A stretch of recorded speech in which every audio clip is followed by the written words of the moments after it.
Need a mute there too, please.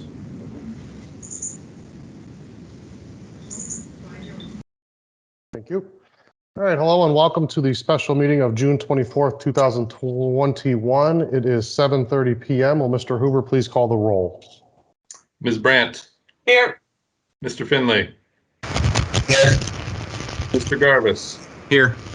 Ms. Tully. Here. Mr. Ventura. Here. Thank you. And first on our agenda tonight is resolution number 37. Mayor, I'd like to offer resolution number 37, 2021 for its first, second, and third readings by title only. Second. All in favor? Aye. Opposed? An emergency resolution opposing provisions of the Ohio Senate Omnibus Budget Amendment, which would effectively prohibit the new construction of public-owned broadband networks and the ongoing provision of broadband services provided by public-owned networks, thereby harming Ohio residents and businesses' ability to participate in the 21st century digital economy. Thank you. And I have asked Brian Nelson, the Chief of Staff from Summit County, to join us this evening. This actually came from the county, and Mr. Gadetti had worked on it as well. So Mr. Nelson, if you can unmute yourself, if you can give a little bit more of the background of this and let council know what the intention is, I would appreciate that. Sure. Mayor, thank you for inviting me. As the mayor said, my name is Brian Nelson. I'm the Chief of Staff for Summit County Executive Eileen Shapiro. And as he also indicated, we are kind of the impetus behind this legislation that's before you guys tonight. Going back to, a little bit of a history on broadband here in Summit County. I think most of you are aware that the city of Fair Lawn back in 2014 started what eventually became Fair Lawn Gig, but a broadband service in the city of Fair Lawn. The city of Hudson also over the last few years has built out a broadband service. In the case of Fair Lawn in particular, the city of Fair Lawn had invited, I think it was 4 of the national carriers to come in, and essentially Fair Lawn asked them to whether or not they would be interested in building a fiber network for their residents with certain speed requirements that were much greater than what the residents currently had and the businesses. Mayor Roth had been hearing for a number of years as we were working to attract foreign investment into Summit County that foreign companies time and again would say that broadband architecture was a big disincentive for moving to Summit County and Northeast Ohio in particular. The Mayor Roth had that meeting. The companies that he talked to all said no thanks. Mayor Roth tells the story that one of them actually laughed and said good luck as they walked out the room. So the city decided to go build it themselves. I will tell you, over the last several years, I have heard time and again from mayors and residents across the county, township trustees, how they would love to have something like Fair Lawn Gig in their community. Fast forward to last year, we were working, and we've been working on a number of initiatives that this kind of ties into. In particular, Consolidated 911, one of those initiatives.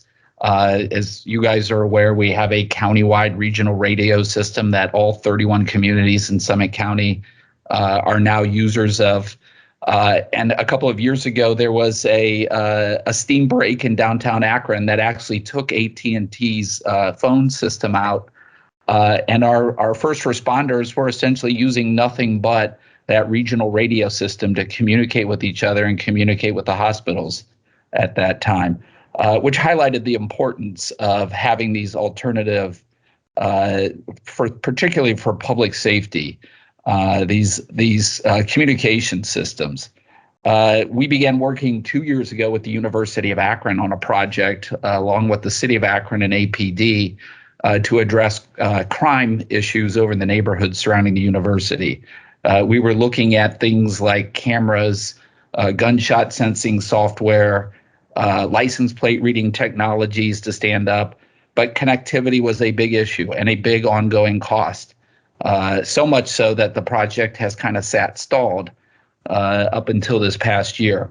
Last year during the COVID outbreak, as we were recipients of $94 million of CARES Act money, we began looking at ways, in addition to the small business grants that we provided across the county and rental and mortgage assistance and all sorts of other assistance programs, we began looking at ways to strategically invest in architecture that would help improve government services and save taxpayers money. And in the case of the county, streamline our operations to help right-size some of the reductions we've had to make in staffing going back to 2009 during the Great Recession. One of those investments ended up starting with a conversation I had with Mayor Roth about a closed network system that they had built for the Crystal Clinic. And I said to him, would you be able to build something like that for us as part of our criminal justice infrastructure? Something that ties together all of the courts in Summit County, the Summit County Jail, the prosecutor's office, essentially allowing for remote hearings, allowing for the streamlining of so much of what the court does, the prosecutor and the defense bar, but allowing us long-term at the county the cost savings just from eliminating prisoner transport. So I don't know how familiar you are with the county's jail operations, but they essentially are transporting 60 to 80 prisoners at a time downtown to the courthouse. Big security risks, big costs, and all of that could go away with technology. But we needed a private network that we had access to quickly get repaired if something went out, because we couldn't have Zoom bombs occurring in judicial hearings. I didn't want calls from judges threatening court orders because they weren't able to get a hold of somebody to come out and repair the system. And so Fairlawn said yes. This was last August, and at that time we had to spend CARES Act money by the end of December. And fast forward, they managed to put together a network that came out of Fairlawn through West Akron and tied together 13 facilities within our criminal justice system, all of the Oriana facilities, the jails, juvenile court, prosecutor's office, the bar association, and completed it by the end of the year on time and under budget. So that system provides, and Fairlawn's system in general, provides gigabyte level speeds to customers and to businesses. Businesses can get up to 100 gigabyte up and down speeds. So when the federal government announced stimulus money was coming out and announced broadband was an allowable use for those funds, we began to have discussions. And I'll be the first to tell you, I was not, after spending most of last year working on spending the $94 million allocation we had, I realized how much work it is to spend that kind of money and do it in a way that doesn't lead to audit problems and do it in a way that benefits the community at large. This money was coming along, and we started saying, well, if we're going to get this money now, we need to look at shifting from trying to help keep everybody afloat to strategic investments that move the county as a whole forward, and began discussing with Fairlawn the concept of building a fiber ring around the county that would connect all 31 communities as part of that whole criminal justice public safety initiative, but also with the backdrop of public schools and education, the ability to do things with traffic engineering, one of those, where the sky is the limit to what we could do with this type of architecture. I began talking to mayors. I talked to Mayor Molnar. This was probably a little over a month ago, just to gauge interest from communities. And the whole idea of this was that if we built this, we connect every community to it, then communities could build off of it if they wanted to. And we would also help communities try to attract funds and capital to do that. And they could do it in a way that they would like to do it within their community, because every community has different needs, obviously. Economic development certainly is a big play, I think, in this field of prospective things that we could do with a system like this. Last week, was it last week? I lose track of time. Last week or the week before, Tuesday morning, we set up a Zoom call, invite the mayors, township trustees, and staff from all 31 communities across Summit to attend, where we sit down and talk about this concept with them, and spend literally an hour and a half talking about the architecture, just going through detail of what it is we're planning to do, various funding sources that are available for it. I had also, along the way, had a meeting with Spectrum Communications and indicated to them that this is something we were interested in doing and believed that public-private partnerships in this space could make this much more of a winning result across the county, because the investment that you could make in this countywide is so enormous, and that communities would have the choice in picking partners to work with in terms of building off of this. And Charter seemed, at least they seemed interested. They told me they weren't the same company they were under Time Warner. They told me that they would love to get a meeting together and bring some engineers and sit down and go over like where we were planning to run fiber, where they had run fiber. And coming away from that meeting, and I had been warned by some local folks saying, I don't know if you should trust them. And I said, listen, we're a public entity. We do everything publicly, and we need private partners like this. And so I've never heard back from Charter, but what happened last Tuesday when we made this announcement later in the day, an amendment had been inserted into the state budget bill in the Senate. My understanding is that it was Charter Communications who pushed it. The bill essentially all but kills broadband service, municipal broadband service in Ohio. It sets standards for what they call unserved areas that say if you have access to 10 megabyte down, 1 megabyte up, you are served, which I think probably every area of Summit County would be considered served under that model.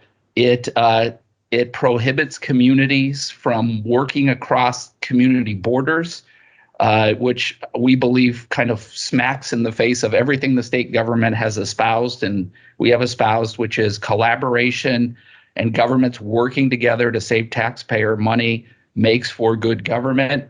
It also essentially prohibits local communities from spending federal stimulus dollars, and federal stimulus dollars in cases like ours that are directly sent from the federal government to the county and not through the state of Ohio. And it places a whole bunch of other restrictions that would all but kill municipal broadband services across the state, and in our belief, make Ohio essentially uncompetitive for decades to come. And so with that, I'll get off my soapbox, and I'd be happy to answer questions, and I'll just listen if there are none. Thank you, Mr. Nelson. Is there any further discussion? Mayor, other than that, I'll just add that, so the bill, it's part of the annual appropriations measure for 2022 for the state, this HB 110. The amendment was passed by the Senate, and about a week and a half ago, I believe they kicked it to a joint selector conference committee because the Senate basically insisted on the amendments that the House rejected. So that was a week and a half ago. No other update on the state legislator's website, but point being, this resolution is still pertinent, and if we get it off, it could have an impact. Thank you. Also, Mayor, Go ahead. Go ahead.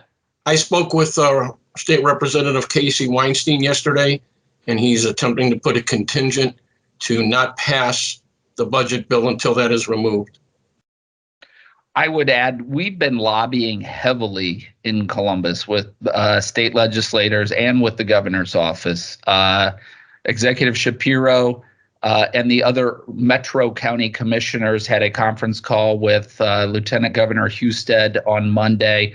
The governor's office and the lieutenant governor are also of the belief this needs to come out. Lieutenant governor has been very invested in projects. There was one that they just had a big public unveiling up in East Cleveland, a broadband project, and they also believe these public-private partnerships are a way to solve a lot of the broadband issues in the state.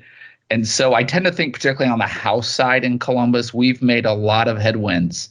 My understanding is the House members were not just this, but many other amendments, policy amendments, were completely blindsided by them and were not happy about their inclusion in the state budget bill. I also add that I did get to visit Mayor Roth, and I got to see the systems they have in place. And I'm not the best when it comes to the technology pieces, but I can tell you, Kyle's probably able to explain this better, but the fiber connections they have are true fibers into your home, no coaxial breaks anywhere in it. So you're getting the most pure, good internet you can get. And he also stated that there's a lot of businesses that have come to his community strictly for that type of internet. It really attracts a different realm of business to come in your community just because of internet. So it's something countywide. I applaud your efforts, and I thank you for that. And that's basically my spiel on it. Any other discussion? Yeah, to echo what the mayor said, a lot of businesses have a fiber requirement, and it's definitely something that would be very valuable for any community, including Macedonia, to be able to offer, dedicated fiber to your home, to your business. And I do get a lot of residents that contact me that are upset with the current provider, and they want other options. So this is one of the ways that we can try and accomplish that. So long ways away, but at least we're trying to do what's right and do right by our residents. So. Yeah, I agree. It's a long way away, but it's definitely something that we need to keep an option for us, not to block ourselves out of it, and also to support those communities near us like Fairlawn and Hudson that are able to do it. And I'm glad to see that the county is trying to make that something that could be a possibility for all of the cities and townships in Summit County. So that's great to hear. Thanks, Brian. Yeah, thank you. To let you guys know, we're also applying for a federal grant. There was a grant program established out of the stimulus bill that passed back in December that set aside $288 million for broadband initiatives, and specifically for political subdivisions, states and political subdivisions of states who partner with a fixed broadband provider. So on the county, we are going to go ahead in conjunction with Fairlawn, apply for the maximum funding, which is $30 million.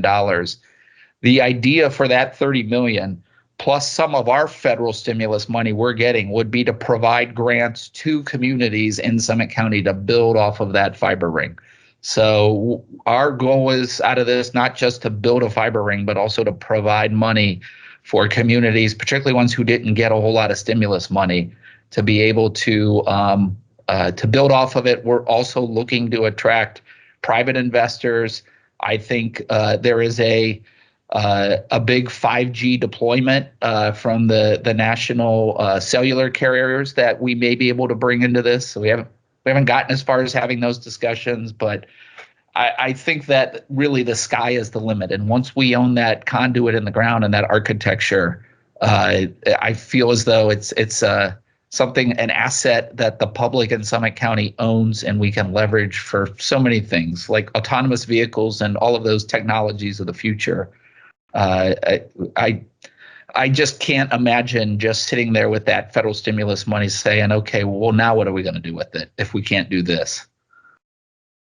Well, thank you, Mr. Nelson. We definitely appreciate your time this evening. Is there any other discussion? Okay, then what is your pleasure? I move that we pass resolution number 37, 2021 and post the same according to law. Second. Roll call, please. Ms. Brandt, Yes. Mr. Finley, No. Mr. Garvis, As much as I would like to cast a vote on this, due to my employer, I have to abstain. Ms. Tully, I'm in the same boat as Mr. Garvis. Due to my previous employer, I have to abstain. Mr. Ventura, Yes. So just for clarity, Mr. Guidetti, the abstentions go with the majority and this piece of legislation carries? Right, so you have a majority of those casting votes, and the abstentions do go with the majority. So you will technically have a 4-1 vote at the end of the day, and it passes. Thank you. Resolution 37 carries. Okay, next on the agenda, Mrs. Tully. Yes, I'd like to make a motion to, first of all, go into executive session pursuant to RC 121.22 GI to discuss the appointment, employment, or compensation of a public employee or official. Second. Roll call. Ms. Brandt, Yes. Mr. Finley, Yes. Mr. Garbus, Yes. Ms. Tully, Yes. Mr. Ventura. Yes. Okay, we will go into executive session. We will come back here afterwards. I would like to also invite Director Smith, Director Chaddock, and Supervisor Zernak into the executive as well.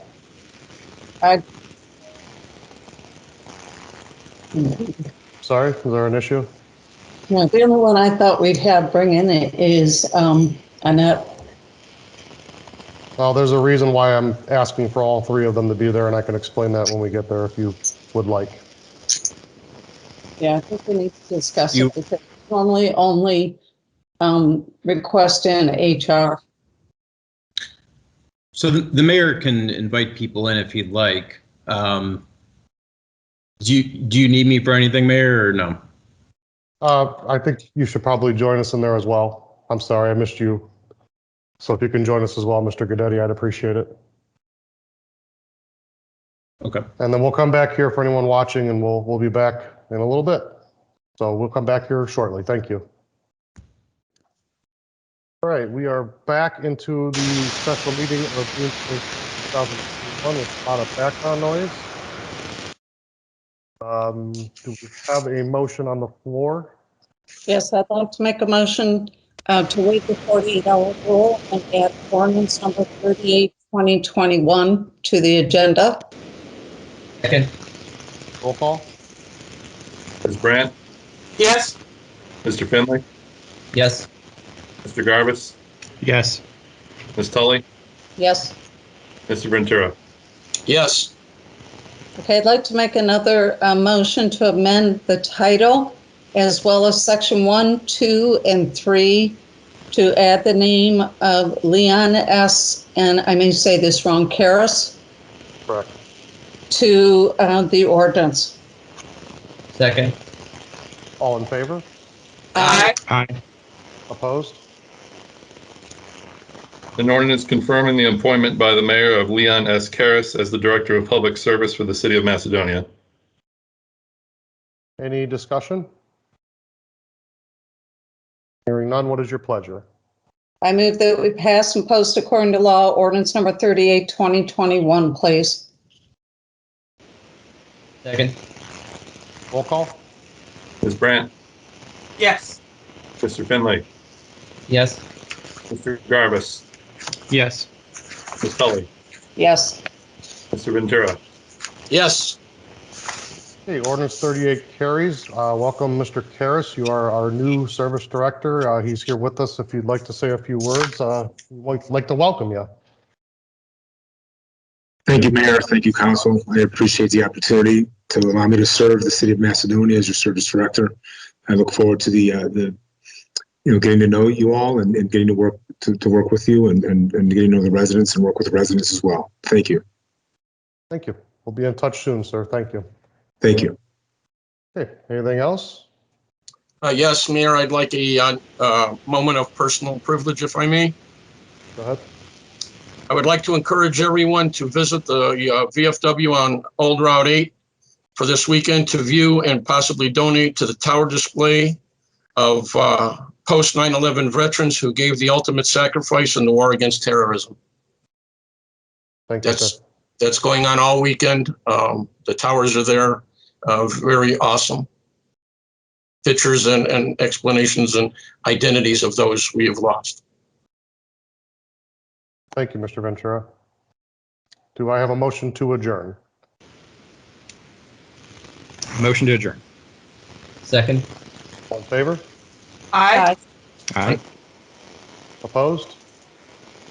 Have a great evening. Thank you, everyone. Thank you. Bye. Bye. Bye. Thank you. Leon. Welcome, Good Leon. night, everyone. Welcome. Thank Congratulations, you. Leon. Thank you.